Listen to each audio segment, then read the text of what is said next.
자, 먼저 1절 말씀을 우리 같이 봉독하고 말씀을 이어가도록 하겠습니다. 그때에 제자가 더 많아졌는데 헬라파 유대인들이 자기의 과부들이 매일의 구제에 빠짐으로 히브리파 사람을 원망하니. 아멘.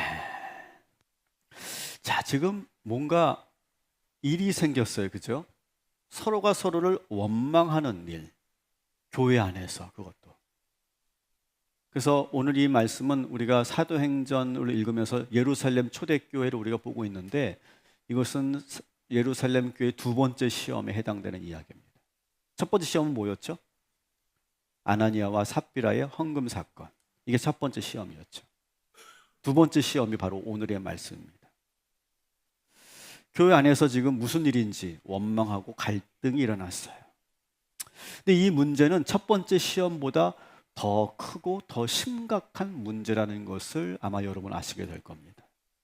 더구나 말씀을 보니까 교회가 부흥하고 있을 때 보면 그때의 제자가 더 많아졌는데 교회가 부흥하고 있는데 시험이 찾아왔더라고요. 여러분, 교회는 언제나 시험이 찾아올 수 있는 거예요. 외적인 그런 핍박도 있고요. 내적인 그런 시험도 있어요. 여러분 한번 생각해 보세요. 외적인 그러한 핍박이 힘들까요? 내적인 시험이 어려울까요? 여러분 너무 잘 아시죠? 우리가 다 경험해 봤던 거기 때문에 아실 거예요.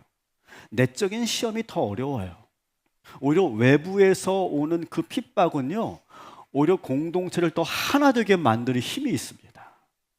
근데 내부에서 문제가 생기면 그 공동체 안으로 그게 파고 들어가서 우리의 가정이나 우리 교회나 여러분의 일터를 와르르 무너뜨리는 것은 내부의 문제예요, 사실은. 최근 우리나라가 지금 미국 무역 관세 문제로 심각한 그러한 어려움 속에 처해 있어요. 이러지도 못하고 저러지도 못하는 상황이에요. 강대국 미국을 상대로 우리가 또한 상대를 해야 돼요. 옛날의 미국이 아니에요, 이제는. 무조건 도와주고 무조건 이렇게 늘 우리에게 든든한 그런 보호막이 되어주는 그런 나라가 아니에요, 이제. 근데 이런 외부적인 이 문제는 우리 국민들이 하나가 되면 이겨낼 수 있는 줄 믿습니다. 근데 내부에서, 우리나라 내부에서 국민들이 분열하면 위험해지는 거예요. 따라합시다. 진짜 영적 싸움은 우리 안에서 시작됩니다. 오늘 설교 제목이기도 합니다. 진짜 영적 싸움은 우리 안에서 이루어지는 거예요. 여러분 오늘 이 말씀을 통해 여러분의 가정, 여러분의 일터, 특별히 우리 교회에 일어나는 그 내적인 모든 시험들을 잘 이겨내게 되기를 주님의 이름으로 축원합니다. 시험이 없는 교회는 없어요. 시험이 없는 가정은 없어요. 시험이 없는 부부관계도 없어요. 다 문제가 있습니다.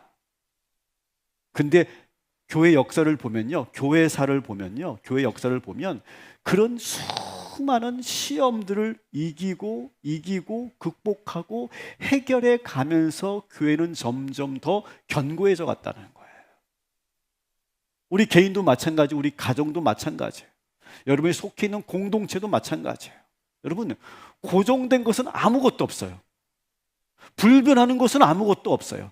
고정되고 안정한 것, 그런 건 아무것도 존재하지 않습니다. 늘 흔들리고 늘 움직이고 늘 역동하고 늘 변화하는 것이 우리의 삶이에요. 그래서 그것이 늘 불안해 보이는 거예요.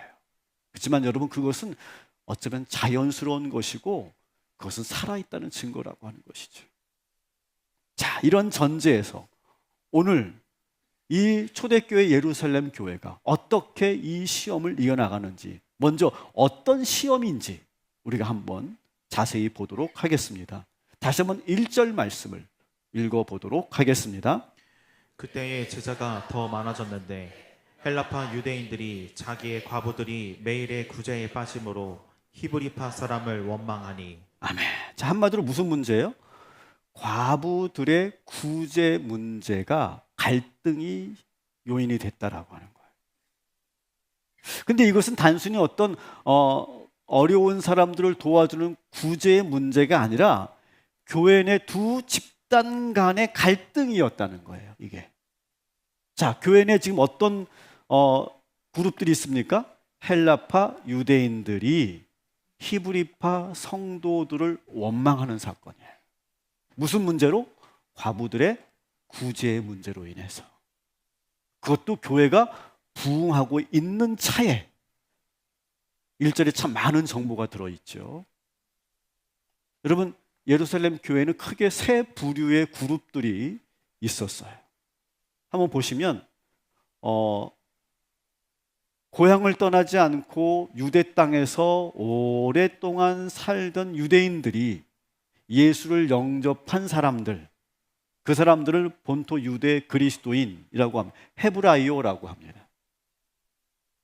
또 하나의 그룹은 유대인이긴 한데 해외에서 살다가 뿔뿔이 흩어져 살다가 여러 우여곡절 끝에 다시 고국으로 돌아와서 고국에 살다가 예수를 믿게 된 성도들, 이 사람들을 바로 헬라파 그리스도인이라고 합니다. 헬레니스타라고 부르죠.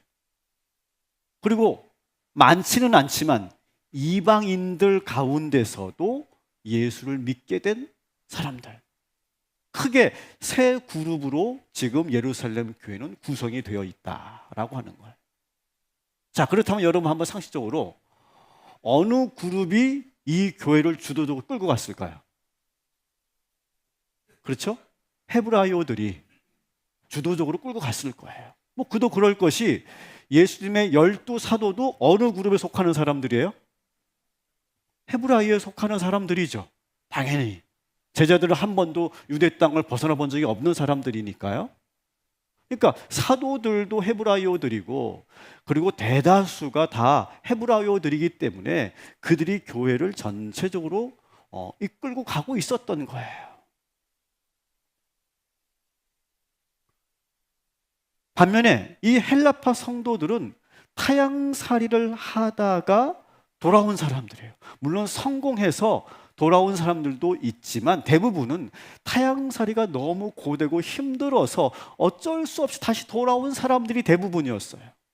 그래서 경제적으로 이 헤브라이오들에게 많은 그런 의지를 할 수밖에 없는 성도들이 대부분이었어요.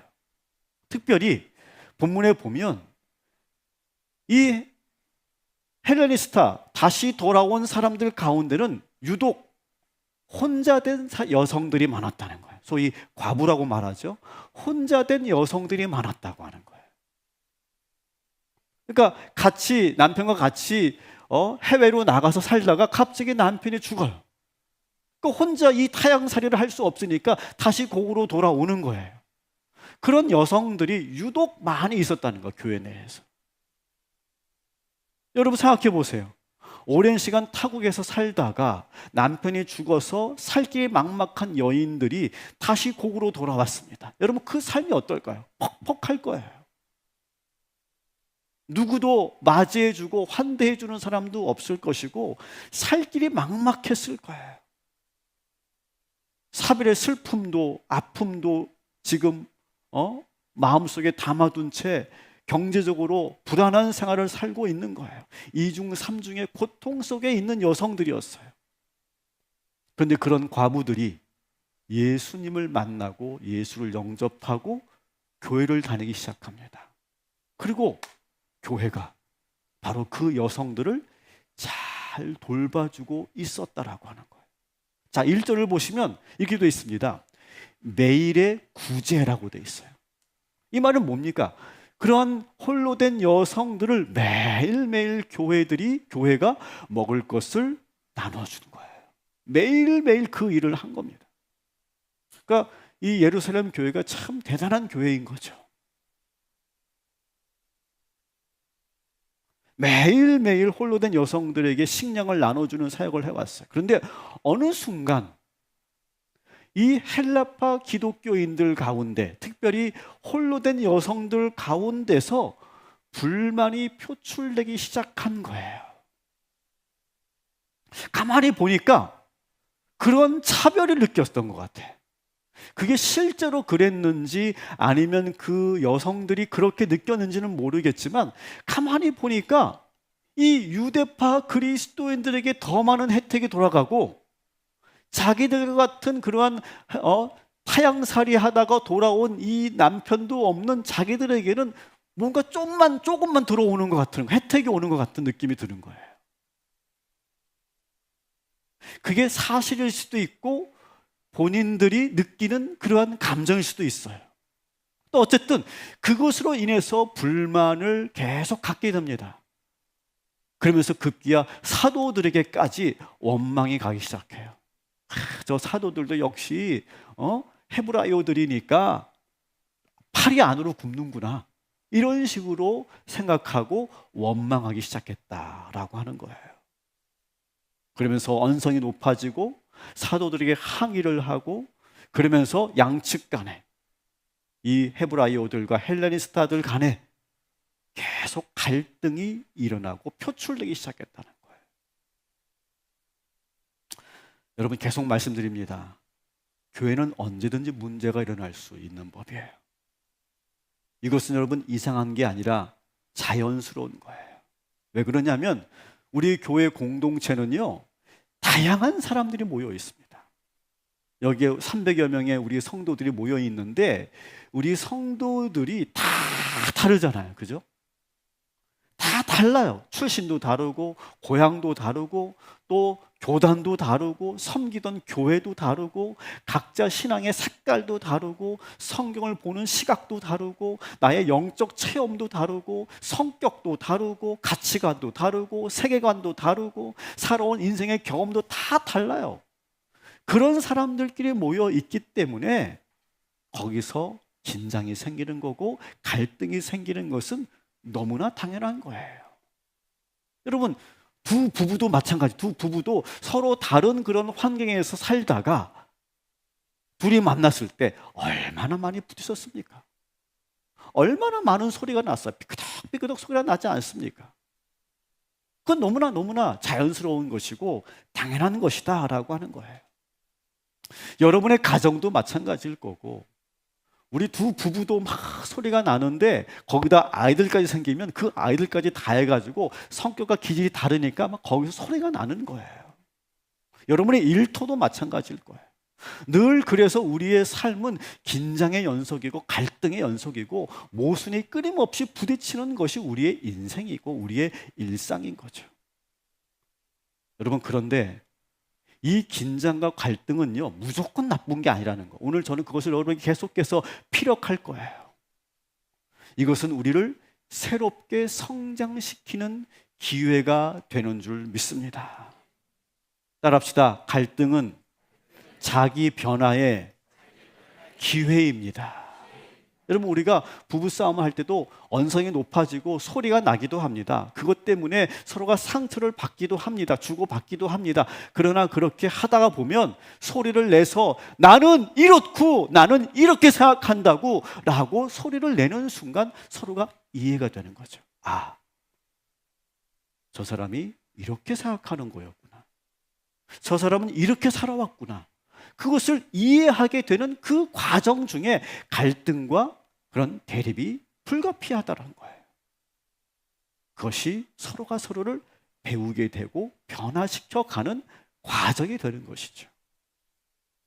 문제는 이 시험을 잘 이기면 더 견고해지고 성장하는 반면에 이 시험을 잘 이기지 못하면 극단적인 그런 관계가 끊어지기도 하고, 교회 같은 경우는 교회가 부흥하는 것이 멈추고 정체되고 심지어는 교회가 해체되기도 합니다. 가정도 마찬가지고요. 자, 예루살렘 교회는 과연 이 문제를 어떻게 풀어갔을까요? 우리가 배울 게 참 많이 있는데요. 첫 번째는 따라합시다. 은혜가 넘치는 회의를 진행해라. 자, 먼저 사도들 입장에서 한번 봅시다. 사도들의 입장에서. 사도들에게 지금 이 헬레니스타들이, 헬라파 성도들이, 홀로 된 여성들이 막 원망을 하고 있어요. 근데 여러분, 사도들 입장에서 생각해 보세요. 좀 서운하지 않았을까요? 본인들은 그래도 그렇게 홀로 된 여성들을 도와주려고 많은 그런 노력을 했습니다. 매일의 구제를 했습니다. 그리고 처음에는 그 여성들이 정말 고마워했을 거 아니에요. 교회를 다니니까 이렇게 교회에서 나에게 먹을 것도 주고 매일매일 돌봐주고 너무 고맙습니다. 베드로 사도님, 요한 사도님, 야고보 사도님 너무너무 감사합니다라고 했는데 이분들이 시간이 가면서 그게 어느 순간부터 당연하게 여겨지고 그러면서 누구는 더 많이 줬다, 누구는 덜 줬다, 나는 왜 요거밖에 안 주냐 막 그렇게 원망을 가기 시작하면서 급기야는 보니까 유대파 성도들한테는 더 많은 혜택을 주고 우리들한테는 조금의 혜택만 준다 이렇게 원망하고 있을 때 더구나 사도들의 권위를 막 흔들려고 할 때 여러분 사도들이 어떻겠냐고요. 여러분이 어떻게 했을까요? 이참에 한번 힘을 보여줘? 한번 본때를 보여줄까? 그런 생각이 왜 안 들었겠어요? 여러분 그 사도들 가운데 아주 성격이 아주 욱하는 성격이 있었잖아요. 그죠? 우리의 아들 야고보 같은 경우 욱했을 거예요. 그래서 아마 막 그냥 확 그냥 달려가서 막 소리치고 막 따지고 혼내고 싶었을 거예요. 자, 그런데 이 사도들이 그렇게 하지 않습니다. 그렇게 하지 않고 자기들이 모여요. 심도 있는 사도들이 모여서 심도 있게 회의를 진행합니다. 그 안에서는 막 씩씩거리면서 이거 우리 가만두면 안 됩니다. 저 사람들 그냥 내보냅시다. 저렇게 고마움도 모르는 사람들 우리가 뭘 또 챙깁니까? 그냥 내보냅시다. 그런 말들도 사실 있었을 거예요. 그런데 사도들 가운데 성령이 함께 하시고 사도들이 함께 깊이 기도하면서 많은 회의를 합니다. 거기서 아주 합리적인 그런 결론을 도출해내요. 따라합시다. 합리적인 이성도 성령의 은혜입니다. 여러분 무조건 그냥 통성 기도만 한다고 문제가 풀리는 것이 아니라 모두가 문제가 있으면 모두가 모여서 회의를 해야 돼. 근데 회의를 잘 해야 됩니다. 여러분 교회에서 진행되는 회의는요 하나님께 올려드리는 예배의 하나인 줄 믿으시기 바랍니다. 우리가 드리는 예배가 아니라 회의도 일종의 예배예요. 예배. 그래서 그 교회에서 진행되는 회의는요 감정을 다 내려놓고 이성적으로 차분하게 예배 드리는 심정으로 그 회의를 참여해야 되는 거예요. 회의에서는요 감정을 드러내면 안 돼요. 목소리가 커지면 안 됩니다. 하나님께 지혜를 구하면서 하나님의 방법을 찾아가는 것이 교회에서 진행되는 회의인 줄 믿습니다. 저는 참 감사한 게 여러분에게 참 감사한 게 우리 교회가 그래도 벌써 9년이 됐습니다. 9년이 되는 동안 참 많은 회의가 있었어요. 당회도 있었고 기획위원회가 정기적으로 모여지고 있고 임원회도 하고 각 셀 리더들의 회의도 있고 여선교회, 남선교회 원래회도 있고 수많은 회의들이 있는데 참 감사한 게 그 회의 안에서 어떤 불상사가 일어나지 않는다는 거. 왜 그럴까? 성령께서 우리 회의를 지켜주시고 보호하고 계시는 줄 믿습니다. 따라합시다. 회의는 예배입니다. 여러분 그 사실을 잘 기억하시기를 주님의 이름으로 부탁을 드립니다. 자, 이렇게 사도들이 심도 있는 회의를 하고 모든 성도들을 소집하는 공동의회를 엽니다. 2절에 보니까 12사도가 모든 제자를 불렀다라고 되어 있어요. 이 회의에는 그렇게 지금 서로가 원망하고 대립하고 있는 헬라파 유대인들과 그리고 본토 유대파 성도들이 다 같이 모이는 회의인 거예요. 자, 여기서 사도들이 아주 파격적인 회의 결과를 발표합니다. 7명의 지도자를 새롭게 세우겠다라고 하는 발표예요. 우리는 흔히 일곱 집사라고 말하는데 여러분 성경을 보시면 본문을 보시거나 원문을 보시면 일곱 집사라고 하는 말은 없어요. 집사라고 하는 말은 없어요. 그냥 정확한 표현은 7명의 새로운 지도자 이렇게 말하는 게 더 좋아요. 제가 이 부분을 강조하는 이유는 오늘날 우리 한국교회는 집사 밑에 권사, 장로 밑에 권사, 권사 밑에 집사 이렇게 수직적인 그러한 어떤 그런 개념으로 우리 직분을 볼 때가 참 많이 있거든요. 근데 오늘 여기에 나오는 이 7명의 지도자들은요, 사도들 밑에 있는 사람들이 아니라 사도들과 동등한 위치에 있는 새로운 지도자 7명이라는 거예요.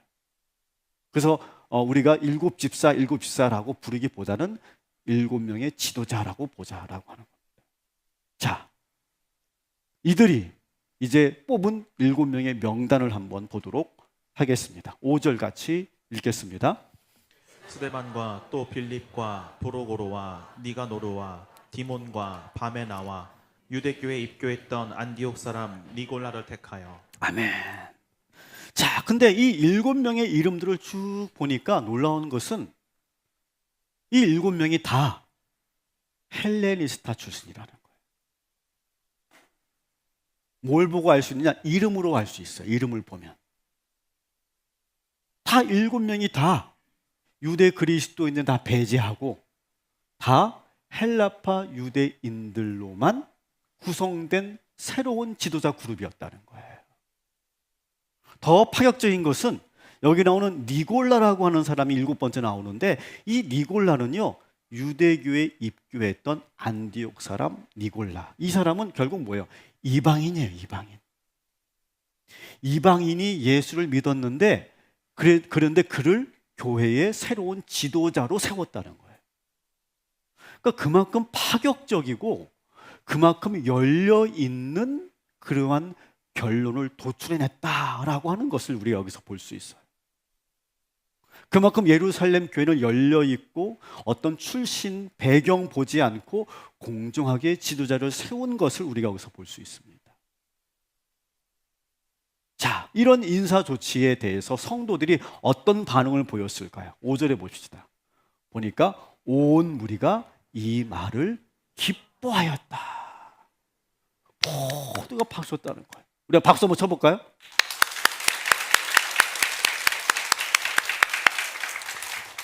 모두가 이렇게 박수면서 너무 좋습니다, 사도님. 베드로 사도님, 너무 좋은 결정하셨습니다. 내가 비록 유대파 그리스도인이지만 저렇게 새로운 헬라파 그리스도인을 지도로 세운 거 저도 거기에 동의합니다 라고 모두가 좋아했다는 거예요. 심지어 니골라 같은 사람들도 지도자를 세웠다는 것에 모두가 놀라워하고 있습니다. 여러분, 교회는 이래야 되는 줄 믿습니다. 상식이 통하고 모두가 이해가 되고 합리적으로 교회가 운영되어야 할 줄 믿습니다. 우리 동탄 꿈의 교회가 바로 그런 교회인 줄 믿습니다. 이렇게 사도들이 합리적으로 감동적으로 문제를 풀어가니까 오히려 이 교회의 시험이 오히려 더 전화위복이 되어서 교회는 더욱더 견고해지는 거예요. 제가 계속 말씀드리죠, 여러분. 우리의 일상에서 시험은요, 끊이지 않을 거예요. 시험의 연속일 거예요.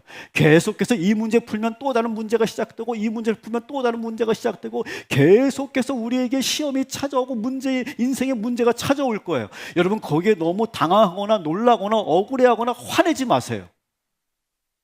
또 왔군. 또 처리하고. 또 왔어. 또 처리하고. 또 왔네. 또 왔어. 자연스러운 거예요. 자연스러워.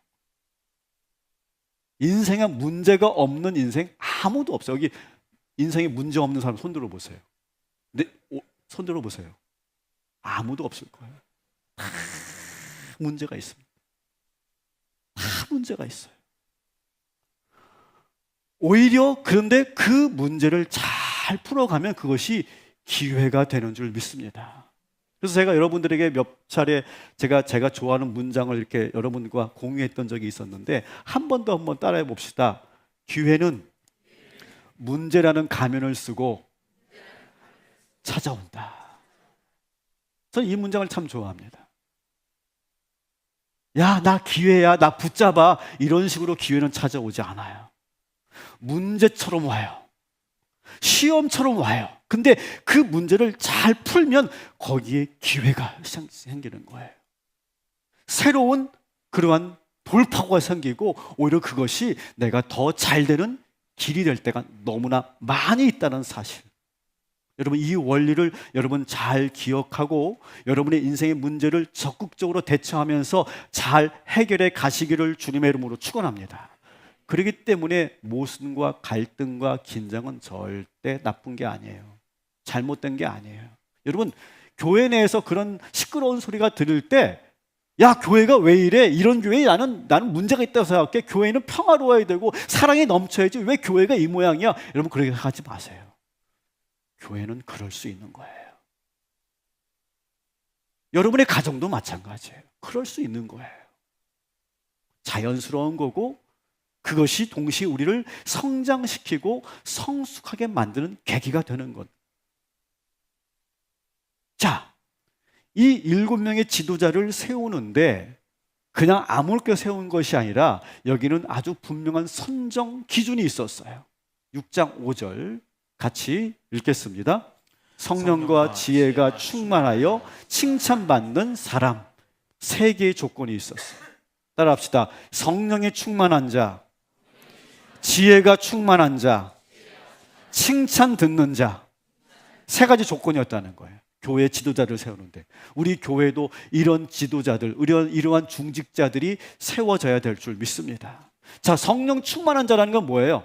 자기 마음대로 하는 게 아니라 자기 뜻대로 하는 것이 아니라 성령의 인도하심을 받는 자들, 기도하고 행하는 자들, 자기 자아나 자기 경험이나 자기 고집대로 교회 일을 아무렇게나 막 하는 것이 아니라 기도하고 성령의 인도하심을 듣고 그 성령의 인도하심에 순종할 수 있는 사람들, 그런 성령 충만한 자들 되시기를 주님의 이름으로 축원합니다. 특별히 우리 교회 중직자들 성령 충만하셔야 돼요. 2번째는 지혜가 충만한 자입니다. 여러분, 신앙생활 오래 했다고, 우리 교회 지금 오래 다녔다고 그래서 중직자가 되는 게 아니에요. 믿음만 좋다고 지도자가 되는 게 아니라 지혜로워야 되는 줄 믿습니다. 지혜 있는 사람은 어떤 사람이냐? 어떤 문제가 찾아왔을 때 그 문제를 잘 해결하는 사람. 큰 문제 없이, 소동 없이, 어려움 없이, 분란 없이 그 문제를 잘 해결해 가는 능력, 이게 바로 지혜로운 사람인 거죠. 성경 지식이 많다고 성경 66권을 다 외운다고 해서 지혜로운 게 아니에요. 그 성경을 잘 나의 삶에 적용하고 그리고 그 성경 말씀대로 지혜롭게 풀어가는 사람들. 그래서 모두가 그 문제를 풀어가는 것을 보면서 모두가 다 고개를 끄덕이게 만드는 지혜, 그런 지혜를 우리 중직자들이 갖게 되시기를 주님의 이름으로 축원합니다. 이 지혜는 어디서 옵니까? 하나님으로부터 내려오는 줄 믿습니다. 하나님께 지혜를 구하셔야 돼요. 3번째로 따라합시다. 칭찬 듣는 자. 여러분, 교회 중직자들은요, 일만 잘하면 되는 게 아니에요. 좋은 관계를 잘 만들어야 돼요. 좋은 관계. 그래서 관계가 좋아서 그 사람이 지도자가 되었을 때, 와, 너무 좋아. 우리 교회 장로님들 너무 좋아. 나는 우리 교구장님이 너무너무 좋아. 난 정말 존경해. 우리 권사님들 난 너무너무 좋아. 미치겠어 정말. 막 그렇게 정말 그 지도자들이 막 칭찬받아야 될 줄 믿습니다. 그러려면 성품이 좋아야 되죠. 성품이 좋고 모든 관계를 잘 할 수 있는 칭찬 듣는 우리 교회 장로님, 권사님, 교구자님들, 셀 리더들 되시기를 주님의 이름으로 축원합니다. 자, 이렇게 좋은 그런 새로운 지도자를 세워놓고 이제 이 사도들은 어떻게 하기로 결정을 했는지 봅시다. 4절 말씀 우리 같이 읽겠습니다. 우리는 오로지 기도하는 일과 말씀 사역에 힘쓰리라 하니. 아멘, 아멘. 사도들은 한마디로 말해서 따라합시다. 기본으로 돌아가자. 교회가 점점 커지면서 사도들이 해야 할 일들이 참 많았어요. 행정적으로도 해야 되고 구제도 해야 되고 여러 가지 해야 될 일이 점점 많아지면서 아무래도 말씀 연구가 부족하고 기도하는 시간이 부족해진 거예요. 아, 여기서 문제가 생긴 거구나. 다 내려놓자. 과감하게 새로운 지도자들한테 우리의 권한을 다 일임하자. 그리고 우리는 기본으로 본질로 돌아간다. 말씀을 더 연구하고 더 많이 기도하는 일이 우리 사도들이 해야 될 일이다라고 생각하고 모든 걸 다 내려놨다는 거예요. 여러분, 이게 쉬울까요? 이게 절대로 쉽지 않습니다. 고난을 내려놓고 고난을 나눈다는 거, 이거 참 어려운 일이에요. 근데 그것을 과감하게 결단을 합니다. 여러분, 이 말씀을 여러분의 삶에 잘 적용해 보십시오. 여러분, 과감하게 내려놔야 될 것은 내려놓고 너무 복잡하게 생각하지 말고 단순하게 생각하고 기본으로 돌아가시기를 주님의 이름으로 축원합니다. 여러분, 성도의 기본은 뭐예요? 성도의 기본, 기도하는 일이에요. 예배하는 일이에요. 말씀으로 무장하는 일, 그것이 우리의 기본인 줄 믿습니다. 그 기본으로 돌아가면 여러분, 여러분의 인생의 문제가 해결될 줄 믿습니다. 여러분, 어떤 인생의 문제가 있고 시험이 찾아왔을 때 막 그걸 가지고 밤새 전전긍긍하고 어떻게 하지, 이렇게 할까 저렇게 할까 막 사람들한테 전화해가지고 도와주세요, 이렇게 해주세요, 사람들을 의지할 게 아니라 그럴 때는 그냥 확 뒤로 하고 교회로 달려오시고 기도하시고 예배하시기를 주님의 이름으로 축원합니다. 기본으로 돌아가면 해결된다니까요.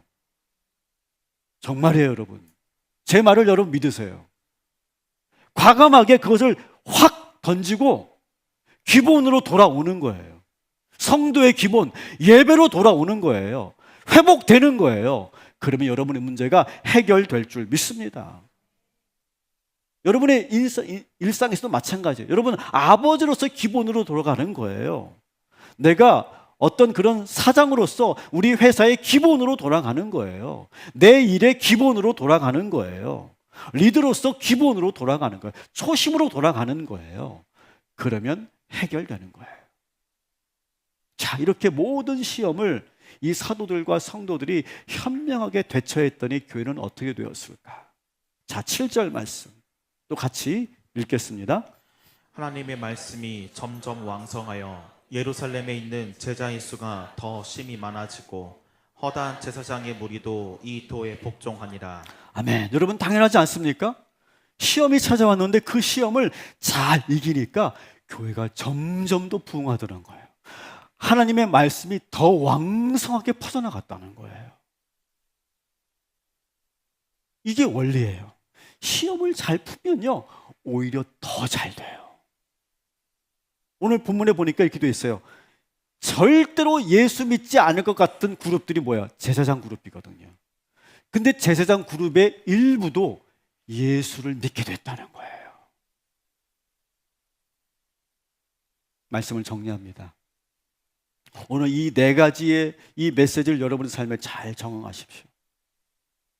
여러분, 문제가 생기고 모순이 생기고 갈등이 생기는 것은 잘못된 게 아니에요. 이상한 게 아니에요. 화내지 마세요. 자연스러운 거예요. 자연스러운 거.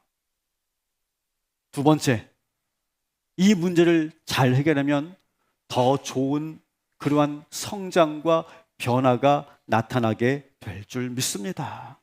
오히려 그것이 기회가 될 줄 믿습니다. 그 문제 앞에서 차분하게 합리적으로 서로 소통하고 협력하면 더 좋은 기회를 찾게 될 줄 믿습니다. 따라합시다. 모든 문제에는 답이 있습니다. 여러분, 저는 제가 좋아하는 문장 중에 또 하나가 바로 이 문장이에요. 모든 문제는 답이 있습니다. 답이 없다라고 포기하지 마세요. 잘 생각하고 기도하고 그 문제를 포기하지 않고 붙잡고 주님 앞에 기도하면 하나님께 나에게 지혜를 주시고 기가 막힌 지혜를 주시거든요. 기가 막힌 지혜를 주시고 그 문제를 확 풀 수 있는 능력을 허락하여 주시는 줄 믿습니다. 저는 그런 체험을 참 많이 했어요. 때는 우리 사역자들이 와가지고 목사님 이거 정말 답이 없는 것 같습니다. 이거 우리가 한번 본때를 보여줘야 될 것 같습니다. 그럴 일이 여러 번 있었어요. 근데 제가 그럴 때마다 아니다. 우리는 교회고 우리는 목회자들이다. 절대 그렇게 대처하면 안 되고 다 방법이 있을 거다. 그렇게 생각하고 문제를 하나하나 풀어가면서 여기까지 온 줄 믿습니다. 다시 한번 따라합시다. 모든 문제에는 답이 있다. 여러분 믿으시길 바랍니다. 그 답을 하나님께 구하시기 바랍니다. 내 안에 계신 예수의 그 지혜를 여러분 구하시기 바랍니다. 그러면 그 문제를 기가 막히게 풀 수 있는 방법을 하나님께서 허락하여 주실 줄 믿습니다. 그리고 마지막으로 기본으로 돌아가십시오. 본질을 붙잡으세요. 자꾸 움켜쥐려고 하고 내가 내려놓지 않고 자꾸 내가 더 고집 피우지 말고 과감하게 내려놓고 본질로 돌아가면 하나님께서 놀라운 방법으로 역사하여 주실 줄 믿습니다. 단순하게 생각하시고 내려놓을 건 내려놓으시고 기본을 회복하시기를 주님의 이름으로 축원합니다. 아멘.